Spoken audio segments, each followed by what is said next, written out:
Hey everyone, Kathy the Vegan Prepper here, and today we're going to be discussing kind of a really weird, very roundabout, long kind of shortcut for bread making. It's weird, but we're going to talk about it just a second. Vegan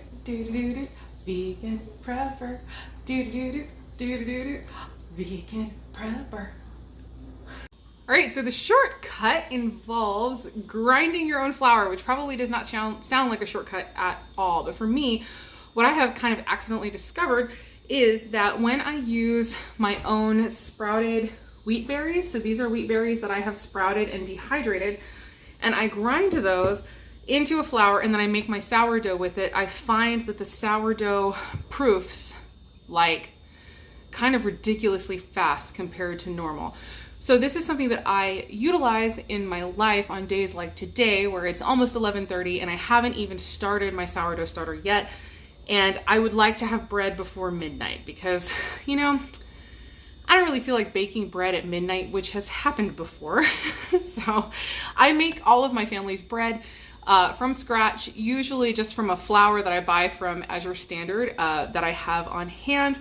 But there are times when, I would love to switch over and do like 100% sprouted grain breads and stuff, but making the actual sprouted grains takes a long time. So that's why I say it's a really weird kind of long shortcut, because there's the work involved in initially sprouting the grains and then dehydrating them and then grinding them. But the shortcut comes when you already have it on hand and you go ahead and grind it and use this flour instead of a regular flour. And then, I don't know, because it's like alive, because it's already got kind of some bacteria on there because of the sprouting process, I don't know what it is, but the starter just takes off. And then the bread itself proofs and just takes off. And so I wanted to show a little bit of that process today and just sort of discuss it. So sorry if you were looking for a shortcut that you could utilize like right this second. If you don't already have this, that is not the kind of shortcut that it is. It's a shortcut that comes from like preparedness and planning ahead. Now, I have not tried yet to make bread from grains that I just grind straight from whole grain to making the flour. I've only ever ground flour from my sprouted grains. So if any of you who have a little bit more experience or have been grinding your own flour from the whole wheat berries or whole spelt or whatever, have you noticed grinding from the fresh berries also seems to make your proofing time take less time? I'm curious about that. So I haven't tried it myself. I'm going to try it at some point, but I figured I would also go ahead and show you my setup for, grinding in case you're just like not familiar at all. So we go ahead and look at that. All right, so this is my starter. It's fresh from my fridge. And so basically I need to add fresh flour and water to this to get it going so that I can use it now after that point to make some bread. So this is my Country Living grain mill. I purposefully purchased a manual mill that I can use without any power, although it does have the ability to be hooked up to a motor. So if you haven't yet purchased a mill of some kind, you may decide that this is kind of too troublesome for you and you want one that you can connect to power, and that's fine. It's kind of all up to what you want for your own preparations. I just thought, if I just get one that's already set to not have to need power, then, I'll be set. So if we ever lost power for some reason for, a week or two at a time, we would still theoretically be able to bake bread or grind flour for making, pancakes or whatever, like over a fire. I've got plenty of cast iron pans with which we could do that. So anyway, or I also have a sun oven. So what I use in my setup, weirdly, it's just what I have on hand. None of this is stuff that I've purchased for this purpose. I purchased a bamboo steamer and it was like a package deal. It came with this tiny one, which I don't really use for anything except this. I honestly don't know what you would use a tiny steamer for. If you have ideas, let me know down below. So basically I just get a bread pan and these two guys, and it fits perfectly right here. And so what I have found is that the higher I get my pan off the counter, the less mess I will have. But there will always be at least a little bit of mess. And so I'm gonna go ahead and open this and scoop some of the grains into the hopper. So like I said, these are my sprouted wheat berries. And so like I said, I just found that these make the rising and proofing time of my bread just like so much faster. So here we go. And then I will use the tip I learned from Heidi from Rain Country, the Rain Country YouTube channel, which is one of my favorite channels. I swear if I ever I don't know, if I could ever do a live with almost any channel on YouTube, it would be with her. I would be fangirling so hard though that the video would be useless. So anyway, I will go ahead and start grinding. And as I'm grinding, I'm not going to talk because it's really loud. But basically, one of the tips that she had is to grind so many rotations with one arm like this, and then use your other arm, like flip it over and do this many rotations, and then do so many rotations like this, and then flip your hand over and do this many rotations, and then you end up with quite a full arm workout. So I'm going to go ahead and start grinding a little bit, but I'm not going to show you the entire process because that would be boring.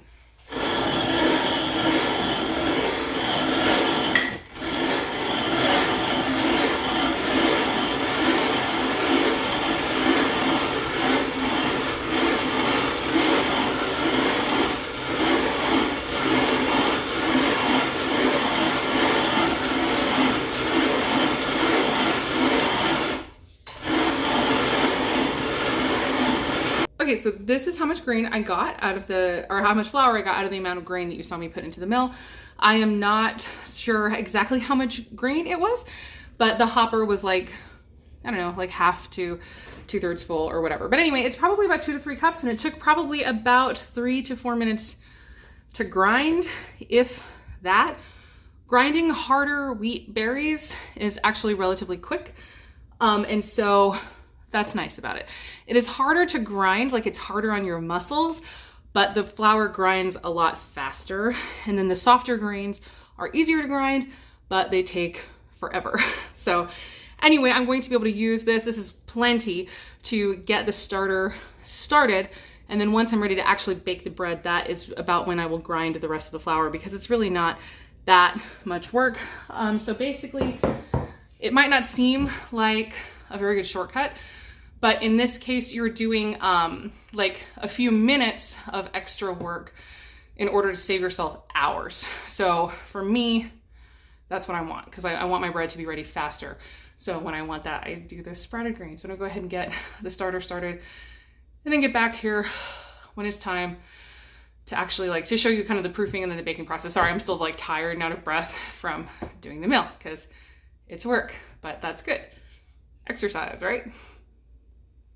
All right, so here's where the starter is, and I'm going to be waiting for it to get to about here before I actually start making the dough for the bread.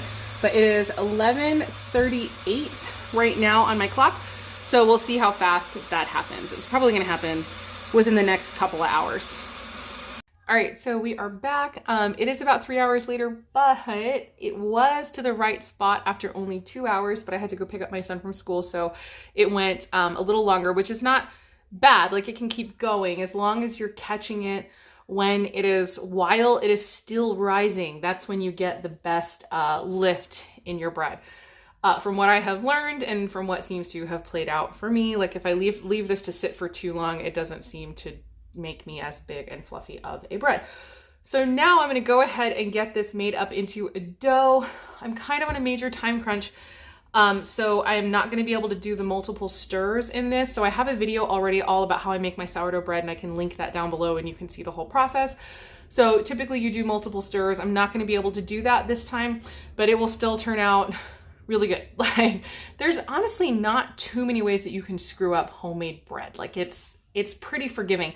And even with sourdough, people think of sourdough as super complex, and I don't. It's literally the oldest form of bread making there is, and I feel like it's one of the most forgiving things. Like I said, it was ready, but I had to leave for an hour and come back. It's a very forgiving thing. And even when you have a crazy busy day like today, for me, you can manage to get some loaves of bread done for your family and then just sort of allow it to sit and wait. So like I'm maybe gonna get 2 stirs in, because you're supposed to stir it like every 30 minutes. And so I might get 2 of them in, ideally 4 times, but I might get 2 in before we have to leave. And then it will just sit and be waiting for me when I get back. And it might already be ready and double in size. It might not, but I'll just sort of get it into the oven, you know, when it's time. But I think I will film a little bit more of that because I'm going to be doing loaves today, like in loaf pans, and not baking in my Dutch oven, which is the process that I went through in my sourdough video. So I'm doing it a little different because we have discovered that sandwich loaves are just easier to cut and deal with. So these things change and grow and evolve over time. Like that's just the way that it happens. But yeah, I'm gonna go ahead and get this made into a dough with some flour that is freshly ground. And yeah, I'll be back in, I guess, at whatever point I think is interesting enough to film again. So yeah.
Okay, so I've gotten to the point where now I'm getting ready to make the actual loaf. So the dough has risen quite a bit. It's probably at least double in size. So I'm gonna go ahead and shape my loaves. I'm going to go ahead and show this process because of the fact that it is different from the process I show in my other video. In the other video, I'm making round loaves, which I bake inside of Dutch ovens. In this video, I'm going to be making sandwich loaves. So my process is, I don't know if it's a little complex. I happen to have 2 stoneware loaf pans, which are currently preheating in the oven because I still do like the model of preheating what you're going to be baking in, because the super hot like flash of heat causes really good oven spring, like it helps it to rise fast. And so I kind of really need that, especially because they're not being baked inside of a container, which is going to hold the steam and help them rise more that way.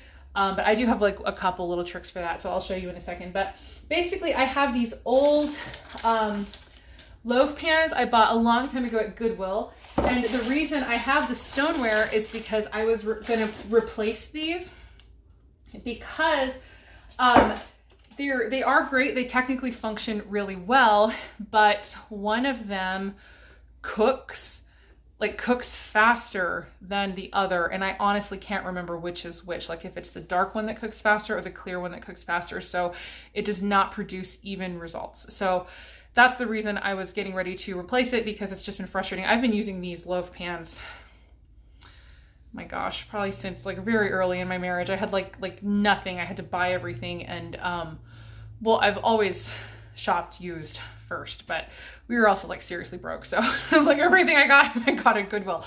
And I still, like I said, they work fine, but there is an uneven heating there. So one of my friends was having a Pampered Chef party and I bought 2 stoneware loaf pans from them. They're really good, but I'm sure any stoneware loaf pan would work really well too. So getting them preheated in the oven really seems to help. So basically what happens is the loaves get shaped, they go into this one to do their like their final proof. And then I just pick up the parchment paper and transfer it into the hot stoneware pan, and then that's how they get baked. So that's how it works out. But I will show kind of how I shape the loaves. I'm definitely not a professional, but this is what I do, and it seems to work, you know, well enough for our family. I have the extra flour. I did grind a little extra flour just for the dusting and the doing of this step. And obviously this one was what I was grinding flour into, so just kind of gave it a quick rinse and a dry before I stuck the parchment paper in. And if you're wondering about how you stick the parchment paper in, it's kind of the same process as I use in the other video where I show how to do it in the bowl. You just sort of squash it in there and then like squash it against the sides to get it to stay. So it's very uneven and haphazard, but it just works. You sort of do this and then bend it down the sides, and make sure that you're doing it not with the parchment paper curling up when you put it in. Make sure the parchment paper is curling down. So that's the last tip that I have, or else it'll, like, your corners will be trying to come up like when you're putting your dough in, and it's annoying. So let's go ahead and get a shot of the cutting board. Okay, so here I'm going to get my dough out. And so basically one of the amazing things about working with the sprouted flour, I find, is that it's not nearly as sticky. I don't know. So it doesn't have nearly as much structure, but you can see there's structure there. And I know you can't see from that far away, but there's quite a bit of stretch happening here. So there's plenty of gluten in here, but like, I don't sift my flour or my breads. No, my flour, I was right the first time. I don't sift it at all. So the structure is definitely different, and it ends up looking and feeling like a really rustic, almost like farmhouse bread with like cornmeal in it, because the grind is kind of coarse, and we really love that. Like, that's one of my favorite things. So I just sort of push it out. I fold it in half, and then this is how I like pretty much always build it, but it behaves differently. It has much less spring than a typical dough, and then I roll it again. So you see, I rolled it once, and I'll show you again, and I won't talk about anything but that when I'm doing that step. And so it doesn't have nearly as much spring as, you know, a dough that's made with a more traditional or a more, you know, typical, like a store-bought flour. So what I do is I squash the ends like that once I've gotten this all rolled and ready, and then those just sort of get tucked underneath, and that ensures that it's nice and sealed. And then sometimes I kind of roll it back and forth just a little to elongate it, and then this goes like this just into one of the parchment prepared baking dishes to do its final proof. And so let me get a little more flour in here. So this is all my home ground flour, and I'll show you the shaping of the loaves one more time. Like I said, I'm not like some expert, but I'm pretty sure at some point I watched a video and that's how I learned this. So it might be like expert adjacent. I learned from the experts. So I just sort of press it, like I said. I fold it in half and press it again, and then I come and I roll it across like a little jelly roll or whatever. And then I give it a 90-degree turn. I flip it upside down to where I'm seeing the seam of what I just rolled. And I start rolling again. And then it just sort of naturally stretches itself back out again. So the point of doing all of this shaping, as far as I understand it, again, in my non-expert, slightly expert adjacent way, is that you are creating structure in the bread, and that doing this actually allows the bread to rise more because you're stretching the gluten and creating structure there. So it's better than just like taking it and sort of rolling it into a log and then shoving it in there without doing all this stuff first. Whether or not that's true, I don't know. I don't think I've ever tried to just do it plain, because I've always done it like this because that's what I learned when I was reading a book or watching a video or whatever. So anyway, I squashed my ends, and then when you squash the ends, you do it on purpose to form like a smooth edge, because the point, like, it was a jelly roll, so the problem is that when you bake it, it might just completely crack open from the edges. And so you do that. I just, like I said, give it a little tuck, and then I typically roll just a bit more to kind of get those stuck. I probably shouldn't have just added that extra flour, because it just made the bottom, you know, covered in flour and not sticky anymore. So the little tabs are not really sticking. But anyway, so this is going to go in. So the bottom ends up looking something like that. Little squishy tabs under there. And it goes right here for the rise. And so basically now I'll take this and I'll wash this immediately, so that I don't have to deal with deal with it later. It's always easier to wash it like right away. This is gonna have to soak because it's got dry bread bits in there, but this should be fine for now. And I basically get these back on the counter and get them covered. And then those should be ready to go in the oven in like an hour to an hour and a half is typically about how long it takes. And that is about how long I think the preheat of the pans takes. So it ends up working out really well. It's all like super convenient and perfectly timed. So I'm gonna go ahead and get this stuff washed, get the bowl soaking. And then this is just gonna go in a little container, and the next time I make something, I'll just make this part of the flour. So that's not gonna go to waste. Okay, so these guys are ready to go into the oven. So they're really nicely risen and looking good. So now I need to give them a slice. And so I just have my little razor blade here. I really should probably grab a new one. This one is kind of not going through the dough as well as it used to. And so with the loaf thing, I'm still trying to figure out exactly how to cut. Sometimes I do like 3 slashes, like diagonal. Sometimes I do 1 long one. So I guess this time, just for the sake of simplicity, I'll go ahead and just do 1 long one. You're technically only supposed to do 1 run, but oh well. And then, actually, I just realized I shouldn't be cutting it until I've already transferred them to the preheated pans. But anyway, you see, like you cut at an angle and just do a long slice. That's what I'm doing for this one. I'm gonna get these transferred, beam me up, Scotty. Okay, I'm gonna get them transferred to the preheated pans and then get them into the oven. I'll just do the cut on the other one, you know, at the right time this time. Okay, so, and I also forgot this other trick. What I do, because we're not holding in steam, is for these loaves that I'm putting in open like this, I get some water. Gosh, I should have done this before I cut them, honestly. I'm sorry, I'm so out of order tonight. I'm kind of juggling a lot right now and then trying to film it at the same time, so forgive me. So typically what I would do is do this before I do the transfer, because the whole point of preheating these pans was to get them in the oven as fast as possible with a super high temperature. So if you have like a mister, you could mist these instead, but I don't have that. So I just grab a little bowl of water and I come along and I kind of thoroughly wet the top of the dough. So the point of this is to keep this moist for as long as possible, because the longer it stays moist, the longer it will rise. Sometimes you'll end up with a problem with your bread, like hardening before it's finished rising. And then that ends up not giving you as much lift. So this is in order to keep this moist, like extra moist for as long as possible. And I've never had issues with it like being soggy or anything. This is only to allow it to rise as much as possible.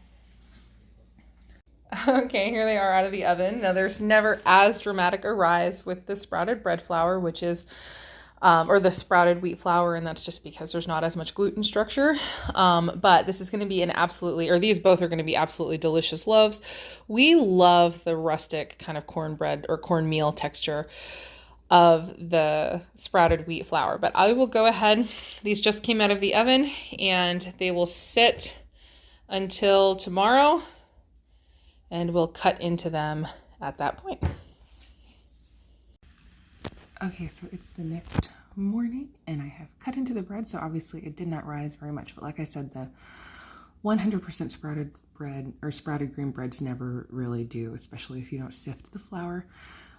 If you wanted to still have a bigger rise and a more, just more like a typical bread, then you can do maybe half and half. But like I said, I was in a rush yesterday and I needed it fast, and it seems like the higher proportion of sprouted grain you put in your dough, the faster it will be. So this is now bread ready for our week, ready for toasts and sandwiches and just whatever else we're going to use it for. And so yeah, I'm very happy that it turned out and I didn't have to stay up super late into the night baking. So that is what it ended up looking like. Sorry I didn't get any cool shots of it being cut, but it's, you know, early morning and I don't have assistance right this second to get a good angle. So here it is, and hopefully this was useful to you at all and gives you some ideas. And like I said, if you have noticed that fresh sprouted bread in general, or fresh, not fresh sprouted, fresh ground flours in general seem to make the sourdough process faster. Please let us know in the comments down below. I think it's kind of interesting because a lot of times people would be like, why on earth are you going to go through all this trouble? Well, there are a million reasons I'm not going to get into right now, but one of them, weirdly enough now for me, the reason that I continue to do this process and refill this jar with sprouted grains once it's empty is that it has times like this, it creates a shortcut for me, which sounds weird because it's so much work to get this done in the first place. But when it comes down to it, it really helps. So anyway, hopefully that was helpful. And as always, I hope the rest of your day is good and your life stays wonderful. See you guys next time. Bye. Okay, so this is how much flour I got from that amount of grain that you saw me put into the mill. I'm not 100% sure. Oh, whew. All right, so here is my starter, and it is not really started at all. It's sort of bubbly. It's just kind of straight from the fridge. And so I'm gonna go ahead and get some fresh ground flour into this as the reactivation, and then it'll start proofing a lot faster. So this is my